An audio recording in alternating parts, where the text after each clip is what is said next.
ఇంక ఈవినింగ్ ఇప్పుడే అంతా వంట చేసి కూర్చొని ఎడిటింగ్ చేస్తున్నానండి. వ్లాగ్ వీడియో ఒకటి పెట్టేశాను. ఏంటంటే ఇంకా రాత్రి చేద్దామంటే విసుగొస్తది. చిన్నది మా ఆయన 6:30కంతా వచ్చేస్తారు. ఆకలి మీద ఉంటారు వాళ్ళు. నేను చేయకపోతే అలా కూర్చొనుంటారు. స్నాక్స్ ఏం పెద్ద కడుపు నింపదు. అందుకని నేను 4కంతా వంట కంప్లీట్ చేసేస్తున్నానండి. వీలైతే మాక్సిమం ఈ మధ్య నాకు కుదురుతుంది. అంటే కొంచెము ఎనర్జీ పెంచుకొని చేస్తున్నా వీడియోస్ పెడుతూ ఇలా. నేను ఇలా మీల్ మేకర్ ఉడికిచ్చేటప్పుడు గూడా మంచినీళ్ళేసి ఉడికిస్తానండి. ఎందుకంటే దాన్ని అంత మీల్ మేకర్ ఉడికిన తర్వాత లావయితది. మీల్ మేకర్ కర్రీ చేస్తున్నా. బెంగాలీ స్టైల్ అనమాట. కాకపోతే వాళ్ళు ఆశ్రమంలో రసం పొడి వేయరు. మా గురువు శిష్యులు మా ఇంట్లో చేసినప్పుడు అమ్మ వాళ్ళ ఇంట్లో రసం పొడి వేసేవాళ్ళనమాట. మనం ఇంట్లో హోమ్‌మేడ్ రసం పొడి నేనిప్పుడు హోమ్‌మేడ్ రసం పొడి చేయట్లేదు. హోమ్‌మేడ్ రసం పొడి అయితే చాలా ఘాటుగా ఉంటది. ఏం లేదండి ఇంక అంతా జీలకర్ర ఎయాలి, అల్లం వెల్లుల్లి పేస్ట్ ఏస్తాము, ఉల్లిపాయలు కొంచెం అట్లా ఫ్రై చేసి, బంగాళదుంపలు ఫ్రై చేసి, మీల్ మేకర్ ఏసి ఇట్లా విడిగా ఉడకబెట్టి తీయాలనమాట. మీల్ మేకర్‌లో 40% ప్రోటీన్ ఉంటదని అప్పుడు చెప్పేవాళ్ళు.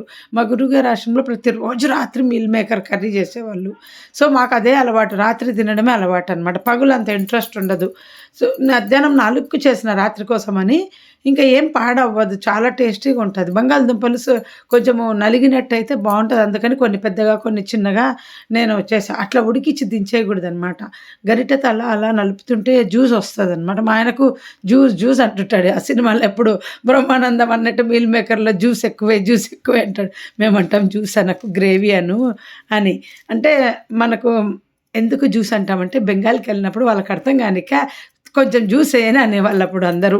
వాళ్ళకర్థం కావడం కోసం అందుకని. ఇంక టమాటో ఏసినామండి అంతే. ఏం లేదు సింపుల్ కొంచెం చక్కెరేసినా, ఉప్పేసినాము. బెంగాలీ వంటల్లో అన్నిట్లో గూడా స్టార్టింగ్‌లోనే చక్కెరేస్తారు. దాని న్యూట్రిషన్ వాల్యూస్ పోవని చెప్తారు వాళ్ళు.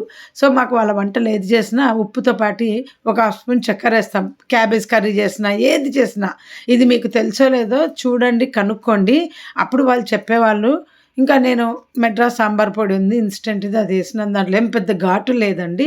హోమ్‌మేడ్ రసం పొడి అయితే బ్రహ్మాండంగా ఉంటదండి. నేను గూడా చేసి పెట్టుకోవాలి ఇంకా కొద్దిగా. ఈ రసం కొన్న దాన్లలో ఘాటు ఉండదు. చిక్కదనం వస్తది గానీ ఘాటు ఉండదు. పెద్ద టేస్ట్ రావట్లేదు. ఇదివరకైతే నేను ఇంట్లో చేసుకునేదాన్ని. మసాలా పొడి ఇంకా అది ఉడికే లోపల బయటకొచ్చి గిన్నెలన్నీ డిష్ వాషర్‌లో సర్దేసినాను. ఇంకా కొంచెం ఖాళీ ఉంది. అవి పెట్టినాను. మా ఆయన లంచ్ బాక్స్ వచ్చాక కంప్లీట్ చేస్తా.